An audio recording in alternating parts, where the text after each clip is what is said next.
There's a short poem by the Reverend Dr. David Breeden that encapsulates this idea, and I'll read it to you now. There's no package called hope, nothing at a shop to look for. Hope won't store like hay in a barn. It is the last leaf on a branch in deep winter.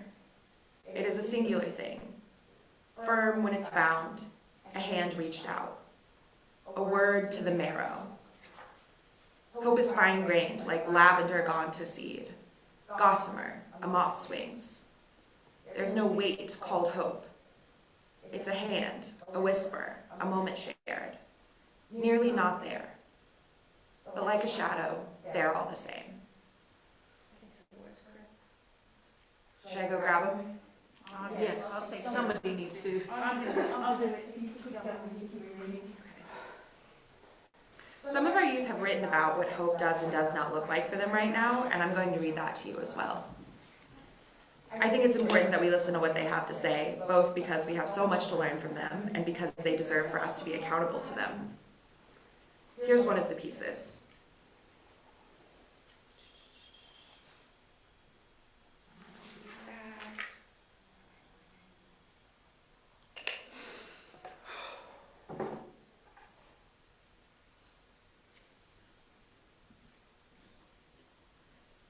In practice, this could look a few different ways. Eve, you know that we're on the air. Okay, I'm aware. okay. It's 5 minutes. I have to open the room to let everyone else in. I know. Should I stop? You know. Does she hear anything?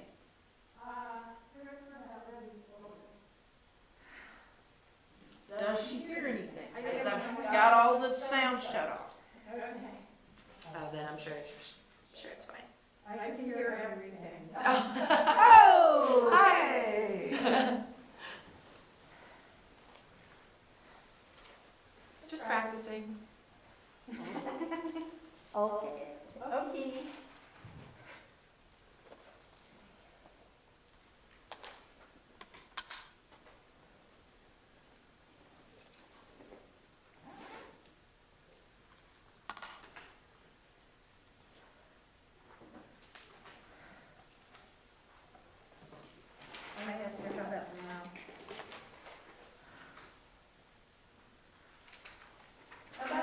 Yes.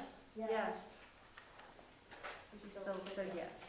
Okay, so just so everybody is aware, anything we say will be heard by our audience. I've got everything shut down on the board, but they're still hearing us, so. And I do have the boom mic on, which does not have an off switch. Okay. 10:57.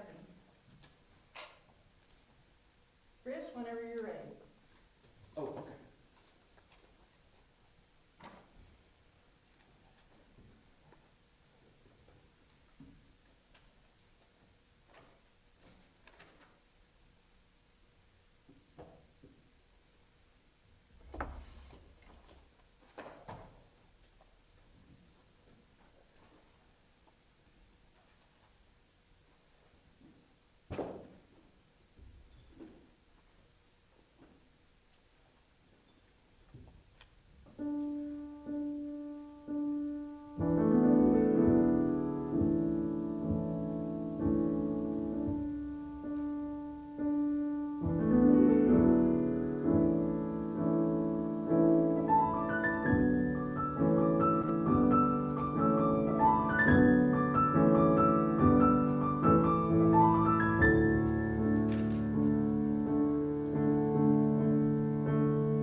Welcome to Hope Unitarian Church, where our mission is seeking hope, love, and justice together in community. Whoever you are, whomever you love, wherever you are on your spiritual journey, and whatever your life circumstance, you are welcome here. If you are new to Hope, or are still feeling new, or just need someone to talk to, I invite you to contact Reverend Greg at the church. Hope's contact information will appear on screen at the end of today's service. To all who are here this morning, welcome home.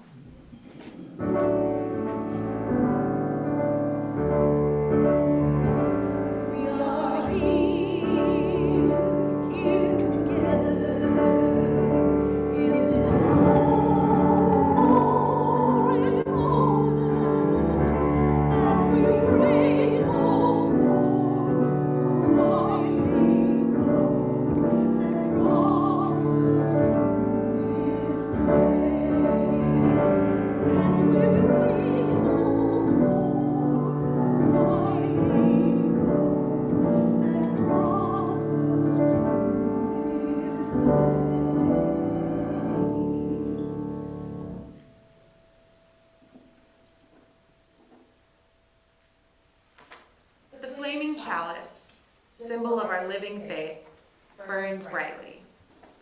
Let's say our unison words for chalice lighting. We light this beacon of hope, sign of our quest for truth and meaning, in celebration of the life we share together.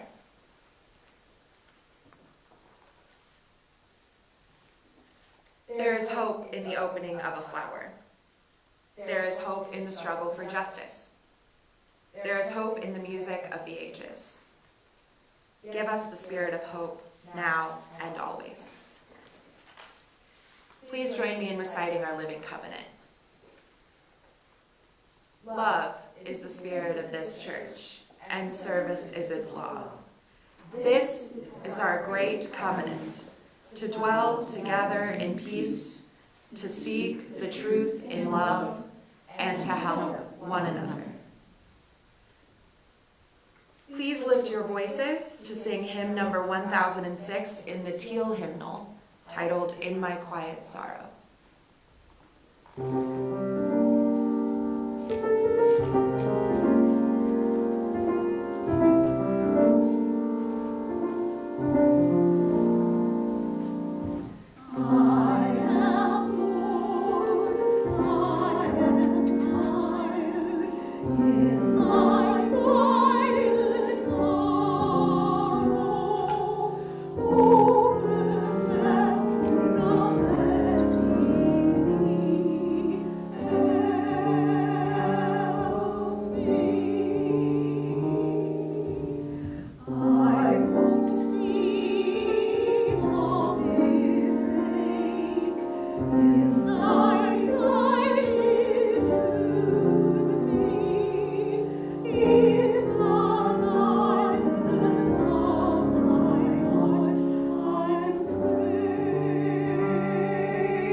Chair of our care team. A few announcements for you this morning. One, our coffee hour with Reverend Greg on Tuesday mornings will be at 9 a.m. and this week will be the last one through the end of the year. The cocktail hour on Thursdays at 4 will continue. For those of you who look forward to our Halloween celebration that we have with our kiddos each year, there will be a virtual Halloween celebration this afternoon at 2:30. So check the link and join the kiddos for the fun. We are offering financial assistance for anyone who may need a flu shot. And also we may be able to help with transportation. So just check with the main website. And one last announcement, rather exciting, for the generosity recipient this month, the Community Health Connection. As you know, Julia Harris has kindly donated $1,500 as a match, and we are a little over $1,200 as of now. So if you haven't made your contribution as of yet, please do so. Thank you.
Our meditation today was written by Gretchen Haley.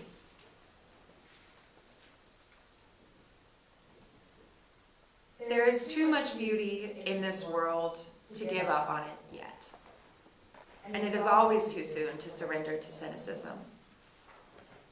Bring your doubt, your skepticism, your downright confusion, even your bitterness. But in the midst of all these, in the center, wrap your tender fingers around that still, bright thread of hope. Feel in your heart that still, steady hunger for something more. The vision we glimpse every day in the rising sun. Across the foothills, the light that spreads across the face of the one we love. The look of knowing all there is to know and still loving life, loving us, just as it is, just as we are. For this hour, we come to celebrate, to praise, to give thanks, to refuse to give up, to steady ourselves, keepers of hope, brave builders of this still possible world. May we sit in silence and be one in spirit.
frogs were hopping through the forest when they accidentally hopped into a big churn of cream.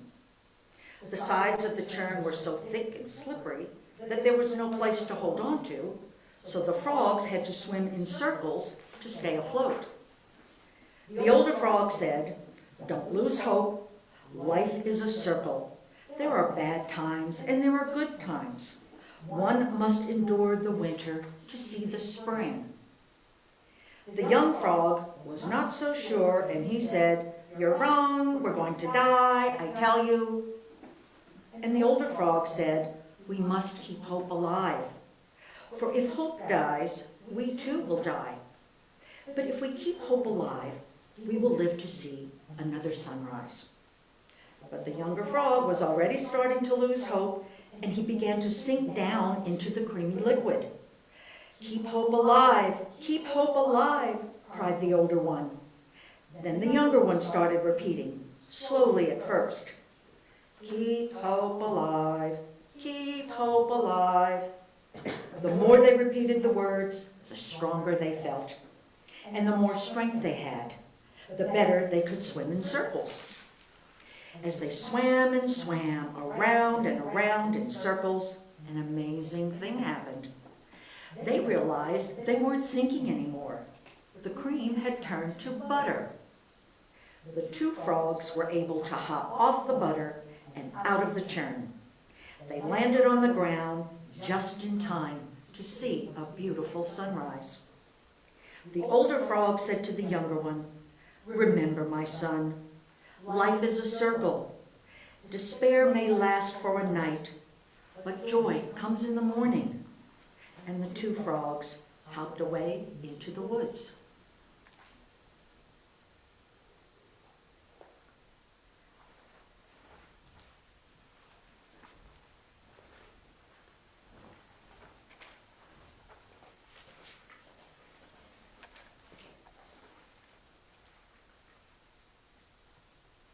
Good morning. To start things off today, I want to be perfectly candid with you all. This was a difficult sermon to write.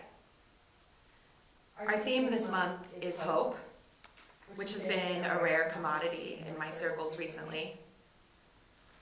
When I found out earlier this month that I was delivering this message for you today was when I realized how hopeless I was actually feeling. There's so much going on right now that can easily turn us to hopelessness. Young adults like myself in particular are really feeling this. Most of the people my age who I know aren't happy with our candidates in this election, which is unfortunate because many of us have felt hope during election times in the past, just not now. We feel like climate change is being completely overlooked, and Breonna Taylor's murderers have not been charged for anything other than endangering her white neighbors. We're largely in debt. Our college educations aren't getting us as far as we thought they would. We don't own homes. The planet is burning. We're in the middle of a pandemic that's only getting worse in our state. Of course, young adults aren't the only ones feeling a lack of hope. I've talked to people of multiple generations who are tending towards hopelessness. Youth, grandparents, it's hard for lots of us to see the light at the end of the tunnel right now. But writing this sermon was a wake-up call for me because I know that hopelessness is contrary to my core beliefs. Hope is what keeps us in the work, and no matter what, I know that we need to stay in the work. As Reverend Brian Stevenson says, hopelessness is the enemy of justice. So, I'm currently doing my very best to seek out, recognize, list, and talk about my sources of hope as a spiritual practice. I'd like to encourage you to do the same. The idea is that focusing on sources of hope will generate more of it. So here's my list so far. 1, my puppy. It's pretty self-explanatory. 2, the existence of Ibram X. Kendi's children's book, Anti-Racist Baby. I love this book. If you don't know what it is, go look it up. It's worth it, I promise you. 3, Black Lives Matter. 4, poetry. And 5th, our youth. Today, I would like to focus on this last source of hope. Because our youth are a beacon of light in the dark.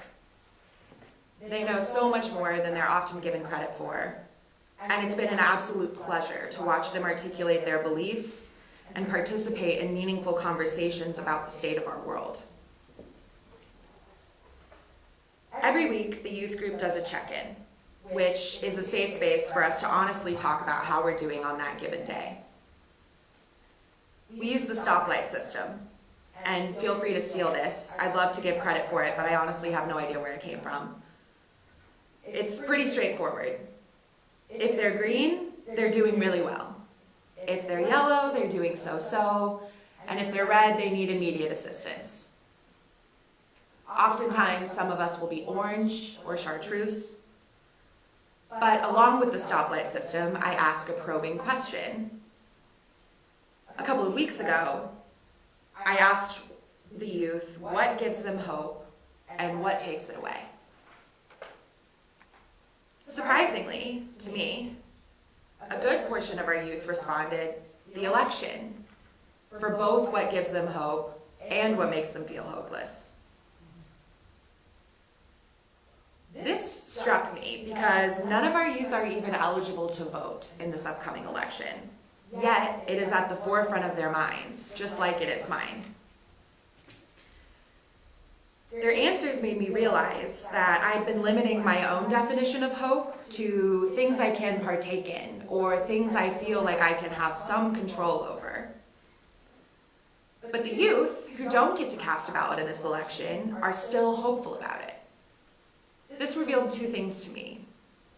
1, that I needed to expand my definition of hope.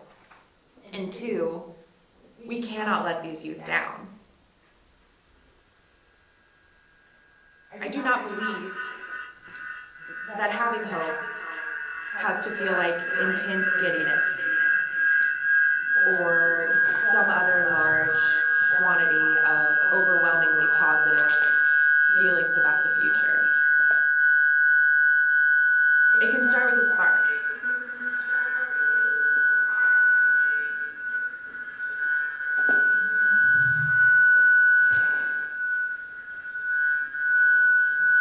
It looks like we're having some technical difficulties.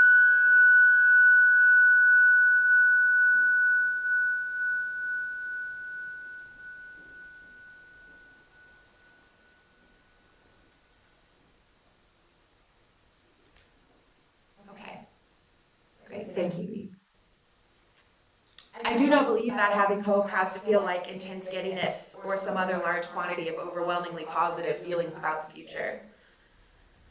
It can start with a spark, small but powerful. We don't have to feel like everything is going to turn out just fine. Having hope can be as simple as knowing that things will change, and some of those things will change for the better. There's a short poem by the Reverend Dr. David Breeden that encapsulates this idea. I'll read it to you now. There's no package called hope. Nothing at a shop to look for. Hope won't store like hay in a barn. It is a last leaf on a branch in deep winter. It is a singular thing, firm when it's found, a hand reached out. A word to the marrow. Hope is fine-grained, like lavender gone to seed. Gossamer, a moth swings. There's no weight called hope. It's a hand, a whisper, a moment shared. Nearly not there, but, like a shadow, there all the same. Some of our youth have also written about what hope does and does not look like for them. I'm going to read that to you as well. I think it's important that we listen to what they have to say, both because we have so much to learn from them and because they deserve for us to be accountable to them. Here's one of the pieces. As a youth, during this time of great crisis, there are many things to feel hopeless about. There's COVID, a lack of ability to go and do the things I did in the past. Debate tournaments are entirely online, and that brings its own litany of issues. It seems like a hopeless time, and that's even without the thought of politics. And yet, it is not. I still find hope. In my experience, there always seems to be a light at the end, if only you can find it. Though that often requires more help than we feel comfortable asking for. But yes, I still find hope in this time that seems so hopeless. I've gone back to school and made new friends. I'm hopeful in politics despite everything. I have hope that true change can come from these latest movements, that this upcoming election will give some solace to the over 200,000 dead due to inaction and lies by those in power. I have hope for change, and that's all I can really hope for. That things will get better, that our world will move from the darkness of injustice into the light of the future. A day when the world is better. That is my true hope for a better world. Chris Dunn wrote this piece, and I think it's full of wisdom. I want to focus on one particular thing he said, and I'm going to read the line for you again. He said, "In my experience, there always seems to be a light at the end, if only you can find it. Though that often requires more help than we feel comfortable asking for." This expanded my conception of what it means to seek sources of hope, and makes the important point that it's something that we can do together in community, with one another. Hope, as the Reverend poet Karen G. Johnston tells us, is inexplicable. But so is community. If we can't find hope, we can, and I'd argue should, ask those around us for help. We should strive to have hope in public, together. Now, in practice, this could look a few different ways. We could talk about hope more generally, more often, and ask each other where we're finding hope these days. If we can't find any hope, we could also ask someone we trust something along the lines of, what is something that is happening right now, or just something that exists right now, that you think would give me hope? We could make lists of things that give us hope, like the one I shared with you, and read them to each other. We could even make lists of things that we wish would give us hope, and then dream together about what would have to happen to make those things feel hopeful. We can work together to strengthen our hopefulness muscles, and that's my charge to you today. Make a list of what gives you hope and talk to somebody about it. Ask questions, dig deeper, and try and just dip a toe into the light. You have my permission to steal a page from the youth group's playbook, do a check-in using the stoplight system, and answer questions about what hope looks like to you. Do this with an individual or a group, and watch your hope grow. I bet you'll find this generative and life-giving, and that will inspire each other to look for the things that keep us going. We all need that right now, and all the time. Like the two frogs in our reading, we need to talk to each other about our hopes to stay inspired and feel strong. We need to encourage each other to keep going. My other hope is that you'll continue to listen to our youth, because I can almost guarantee you that you'll feel more hopeful for our future when you do. It might also give you some clarity on how you should live, act, and vote to protect our collective future. I'd like to end this sermon with an affirmation of hope that was written by Dr. Loretta Williams. If you need a hope affirmation or would like a copy of this, I'd be happy to send it to you. We could even put it on our website. It goes like this. We, bearers of the dream, affirm that a new vision of hope is emerging. We pledge to work for that community in which justice will be actively present. We affirm that there is struggle yet ahead. Yet we know that in the struggle is the hope for the future. We affirm that we are co-creators of the future, not passive pawns. And we stand united in affirmation of our hope and vision of a just and inclusive society. We affirm the unity of all persons. We affirm brotherhood and sisterhood that allows us to touch upon each other's humanity. We affirm a unity that opens our eyes, ears, and hearts to see the different but common forms of oppression, suffering, and pain.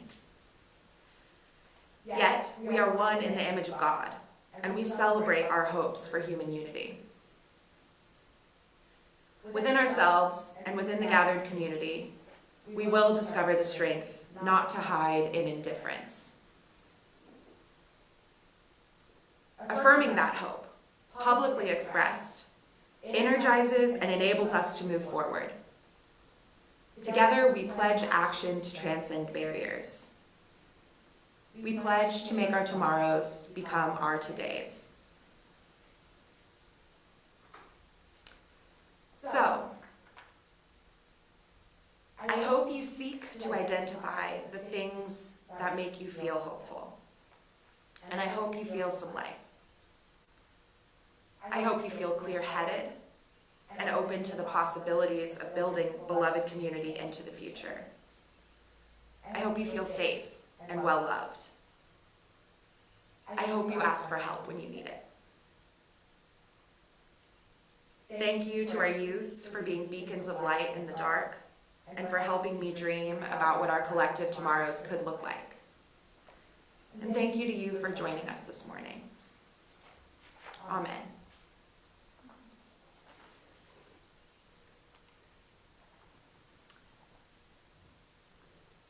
Community Health Connection.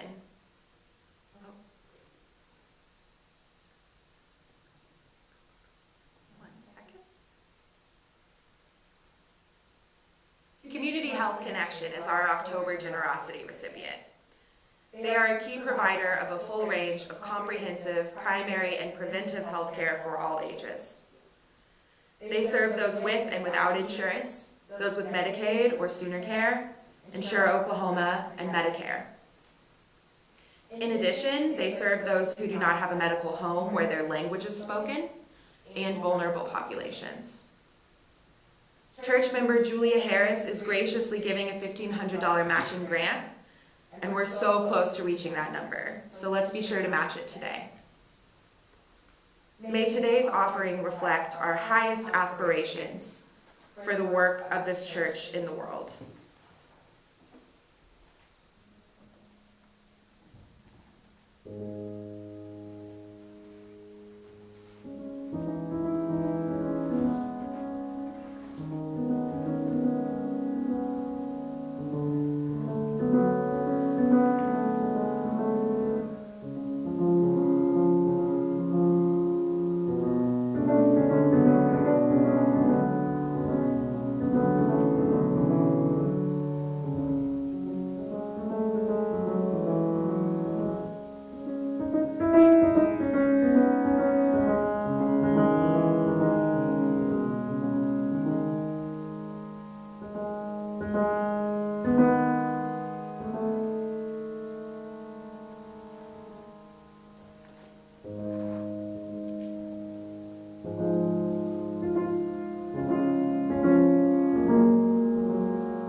Let's read our offertory response together. We build on foundations we did not lay. We warm ourselves at fires we did not light. We sit in the shade of trees we did not plant. We drink from wells we did not dig. We profit from persons we did not know. We are ever bound in community. Let's sing our closing hymn, number 1061 in the Teal hymnal, For So the Children Come.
Our chalice is extinguished. Please say these words. We extinguish this flame, but not the light of truth, the warmth of community, or the fire of commitment. These we will carry in our hearts until we are together again. May the light of community and the courage to seek what is good lead us forward together till the day spring breaks and the shadows flee away. Amen.